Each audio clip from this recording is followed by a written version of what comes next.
The Werewolves of Ossory is today's folklore tales.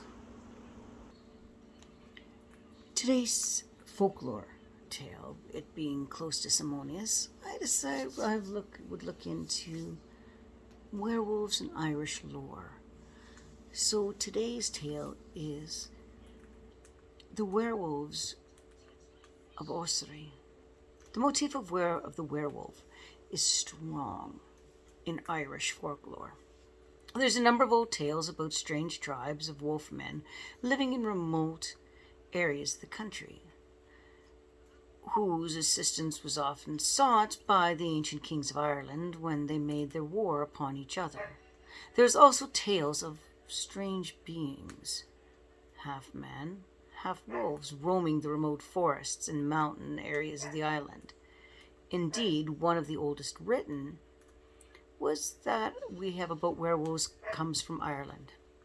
This comes from the pen of Gadius Componis, who wrote down many old Irish tales. The events are supposed to have had taken place just a few years before his arrival in Ireland in 1185. The Werewolves of Ossory. Several years before the arrival of Prince John in Ireland, a certain priest was travelling from the kingdom of Ulster towards Meath on some urgent and religious business. With him travelled a young boy, a novice at one of the religious houses in Ulster, as kind of a squire or helpmate on his travels. Their journey was long and arduous, one which took them through much strange and brooding country, where the people still kept close to their old pagan ways. One evening, as the sun was setting, they reached a great and sprawling wood, which ran along the boundaries of Meath and was known far and wide as part of the ecumenical see of Ossory. The dark was coming on quickly. The priest decided that the edge of the forest might make a good place to camp for the night. Accordingly, he lit a small fire, both for warmth and to keep wild animals away. He and the boy prepared a simple evening meal for themselves. As night drew on, the violet sky overhead changed to a deeper hue, and soon utter darkness spread across the entire countryside. The small fire burned low, and the boy lay half dozing whilst the holy man pored over his religious books. Whilst he was doing so, he suddenly became aware that the sounds from the neighboring woodlands, which had been quite loud at a time, but now they had fallen away and an eerie silence pervaded the area. It was a strange thing, and it badly frightened the priest, for he was on holy business and was well aware that the evil one was abroad and the roads that was seeking diverted his path. Then from the darkness beyond the fireglow came a voice, soft and gruff, but with a hint of urgency about it. "Father," it said. The priest looked towards the boy, who appeared to be laying fast asleep. Thinking that he had imagined it, he turned back to the pages of his book, but the voice came again, harsh and insistent. "Father." Rising up, the priest closed his sacred book and walked to the edge of the fireglow. Standing there, he looked out into the darkness of the forest beyond. "Who's there?" he asked, grasping his crucifix, which hung about his neck, for he was sorely afraid of the mechanisms of the evil one. "Who calls me." For a moment there was silence. Then the same harsh voice came again. "A penitent sinner who seeks only your blessing, Father," it replied. The priest clutched his crucifix even more tightly, for he knew that Satan was the father of all lies, and that this might be wily ruse to lure him into the darkness of the forest, where he might be sat upon by demons. Nevertheless, he took a step forward. "If you say you are truly a repentant sinner," he said, "step forward into the firelight and reveal yourself, so that I may hear your sins and grant you absolution." There was a long pause, and the darkness in front of the holy man appeared to deepen slightly. The voice came again. "I cannot, Father. I am under a severe curse, and if you were to see me, you would find my appearance strange." It spoke with such pathos that the priest found himself quite moved. He peered against the darkness, but could see nothing, save the movement of the bushes in a light evening wind.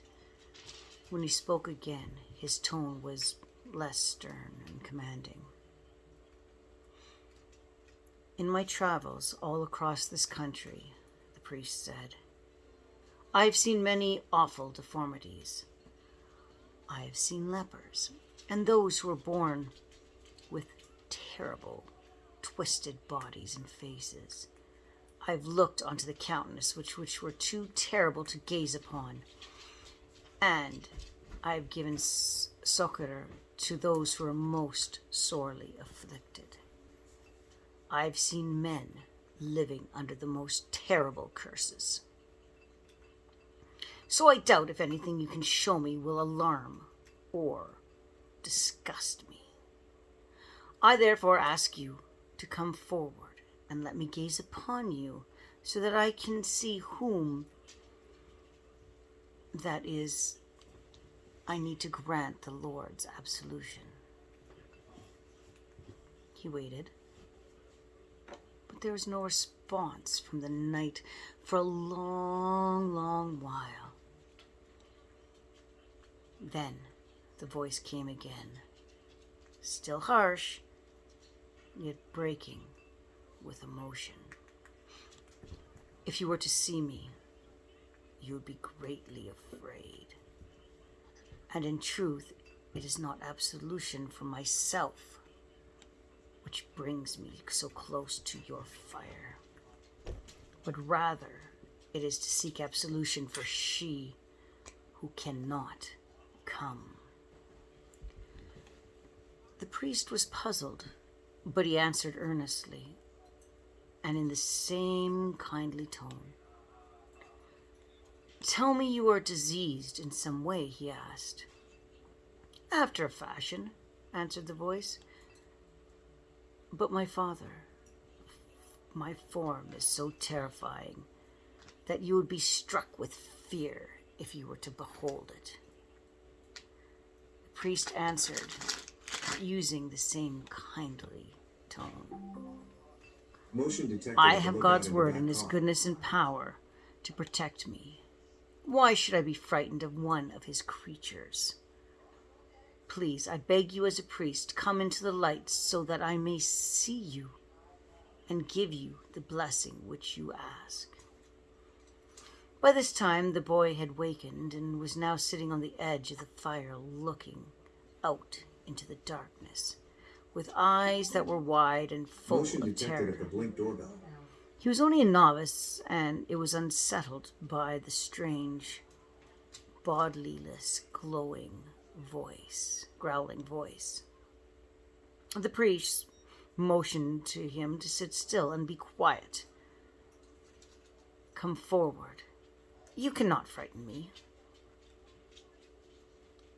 There was a moment in the darkness beyond the firelight, and into the wan circle of brilliance came a huge, gray wolf. Its muzzle, while dripping, and its tongue loathing out of his side of his mouth. The priest crossed himself in shock, and the boy made a cry out, but was struck with terror. "There," said the wolf. "Now you see me. Are you not terrified?" And the priest was fairly cracking with fear, and yet shook his head. "I am protected by the living God himself," he managed to say. "But what sort of creature are you? For I believe there is more to you than the form which I see before me." The wolf looked at him with red eyes and glowed menacingly in the firelight. "As I told you, I am one who lives under a terrible curse. Once I was like you, but now am forced to wear the terrible form for a period of 7 years. Yet in my heart I am still a devout Christian. I need a successor and a blessing.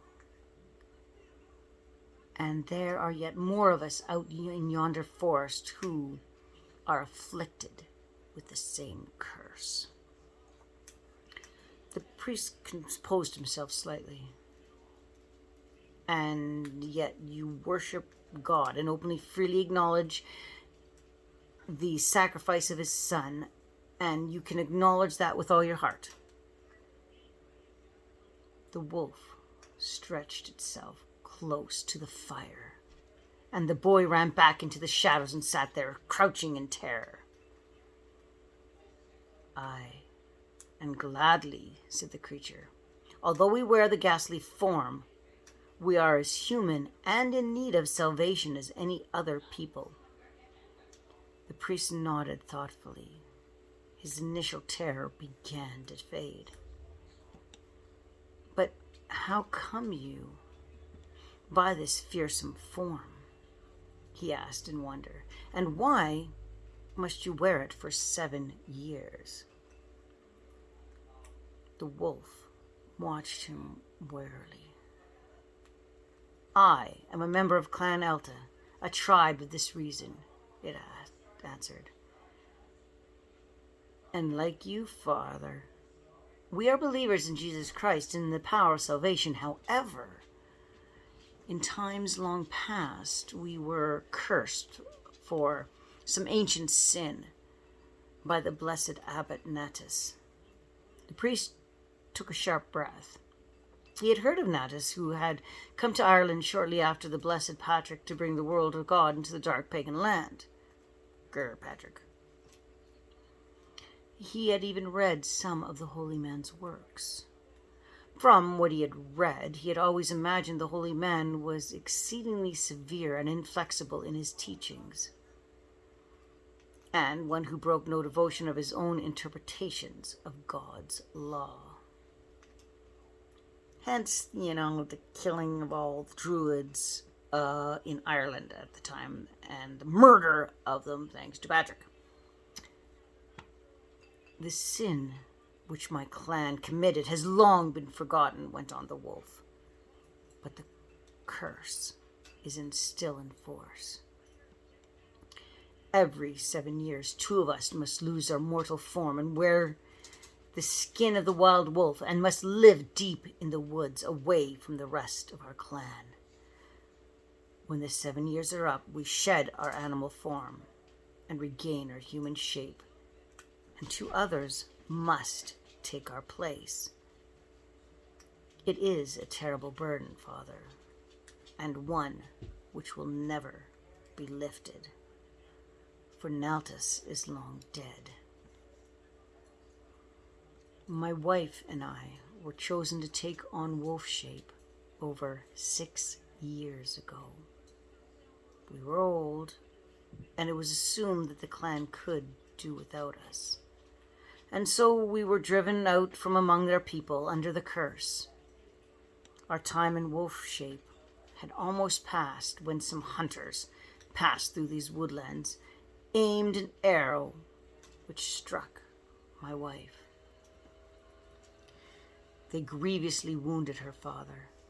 I fear that she is not long for the world, and I will implore you to give her her final absolution before she dies.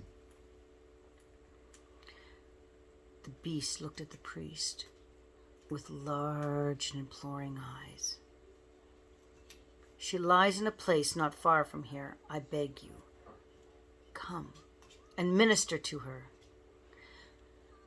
This creature spoke so earnestly and with such passion that the priest could not find it in his heart to refuse. Very well, he said, ordering the boy to remain there where he was by the fire. Lead me to where your wife lies, and if she is truly a Christian, I will administer the final sacraments to her. All of his words, the wolf sprang up and moved to the very edge of the firelight, waiting for the priest to follow. Come then, it said. We must make haste, for I fear her hour may be passing even as we speak. Gathering up his religious books, the priest followed, and the wolf made off into the darkness of the wood. The journey deep into the forest was a dangerous one. The wolf moved swiftly and silently ahead of the old man, and the priest was now sure that any noise that had been made earlier were to alert him and the beast's presence near his fire. The trail that they had followed was a difficult path, pitted with holes and deep gullies, which the priest often found awkward to negotiate. At length they came to a fork in the trail, marked with a lightning-blasted tree. Close by there was a small river flowing, and the roost of the ancient oak trailed over into the water. Here we are, said the wolf. The priest squinted into the gloom, and there, in a small cave among the jumbled roots, lay an old she-wolf, as grizzled and thin as her mate. At his approach, she raised her ancient head.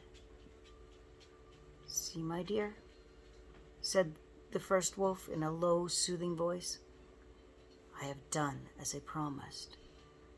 I have brought a priest for you. Kneeling down, the priest scrambled under the entrance to the cave and squatted beside the she-wolf. There was a great wound on her flank, from which part of the shaft of the arrow still stuck out. The priest moved closer to the dying animal. Who are you? What are you? The female further licked her head with some difficulty, and blood bubbled out between her wolf lips. My husband may have already told you. We are the Werewolves of Ossory, condemned to live in this guise for a season. We are sometimes hunted for our pelts, which are extremely valuable. And I have been wounded by hunters. I desire to die with the holy offices of the priest. I desire to die with the holy office of the priest. Hear my confession and grant me your blessing, Father. The priest nodded hesitantly. You think we're evil? Went on the she-wolf. You think that this is some trick of the evil one sent to lure you away from this sacred path of the church? The priest nodded again. Yet we readily acknowledge the name of God, Jesus Christ, his Son, and of the Virgin Mary. What creature of evil could do that. I tell you that underneath this fearsome form, we are as human and as Christian as yourself, Father. The priest still seemed uncertain. What will it take to convince you? Asked the male wolf, rearing up on its hind legs. If I were to walk like a man, would you set your mind at rest that we are truly human? The priest hesitated. We will do anything to convince you if you will hear my wife's confession. The priest licked his dry lips uneasily. You say that you're human. But I only see the animal, and certainly you speak like mortals and let your words come out in rough grunts of a beast. If I could see the human which lurks behind the wolf skin, then my mind would at least be at rest.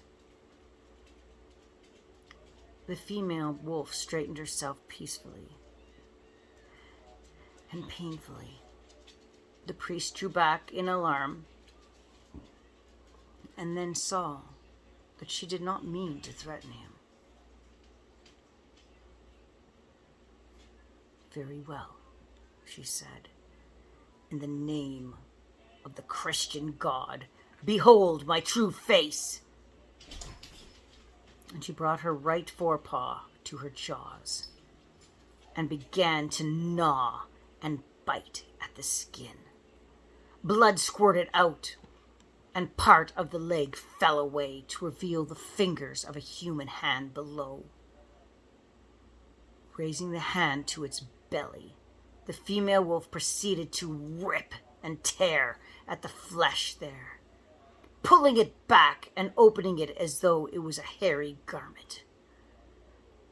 The wolf head seemed to fall away like a woolen mask, and beneath it, skin and membrane. The priest thought he saw another human head. This was the head of an old woman, thin and brown-skinned, narrow, with hair plastered across the sides of the face. Jesus, he muttered, crossing himself. The woman's ancient mouth worked the form of words. There, Father, said the old lady's voice. Now, do you believe? Beneath that wolf body, we are indeed human. She worked and tore through the sinew and gristle, allowing her head to poke out through. Now, Father, said the male wolf, you have heard our tale. You know that we are human and true believers. Will you hear my wife's confession and grant her absolution for what she craves? The priest sighed at the horror of it all and awfulness of the holy curse that lay upon the old couple. Sometimes, he thought, all those who called themselves Christian were far worse in their ways than the pagans whom they sought to convert. I will hear your confession, he said. With such sadness in his voice, he bent down as the male wolf moved away into the dark and listened to the small, halting voice of an old woman as she made her final confession. Then he made the sign of the cross above her. I grant you my absolution, he said. Go and meet your Maker in peace. The she-wolf shrank down in the darkness with a contented sigh. Now, though my body dies in its present form, my immortal soul shall be with the gods. And she laid her head down and sank into a deep and restful sleep. At first light, the male wolf led the priest back to the campsite where the boy was waiting for him. Later, Motion detected at the beast led the two of them to the very edge of the forest so that they could continue their journey. As they were about to depart, the priest turned to the wolf and said, "Tell me if you know, will the invader remain in Ireland for much longer?" He asked the question for he imagined that the wolf, being a supernatural creature, might have some knowledge of the future. The animal considered for a while. "On account of the grievous sins of our nations and the enormous wickedness of the people here, the Christian God inflicted the rule of a foreign enemy upon us. As to whether they will remain, I cannot tell at present. Return to these woods upon your way back from Meath, and I may be able to tell you." And he bid the priest forward and lopped off back into the forest. The priest called him after that, would remain with all possible speed to hear the answer. But by the time the wolf had returned to the dark woodland depths, sadly, the priest turned and continued on his journey. Motion detected at the... His business in Meath took him much longer than he had expected. Journey had taken him longer than expected, and so it was early in the morning the following year before he journeyed back to Ulster. On his way he stopped into the woods of Ossory, but although he searched, he could not find any sign of the wolf at all. Perhaps he had been killed by the hunters, or maybe had moved on. Either way, there was not a trace of him to be seen.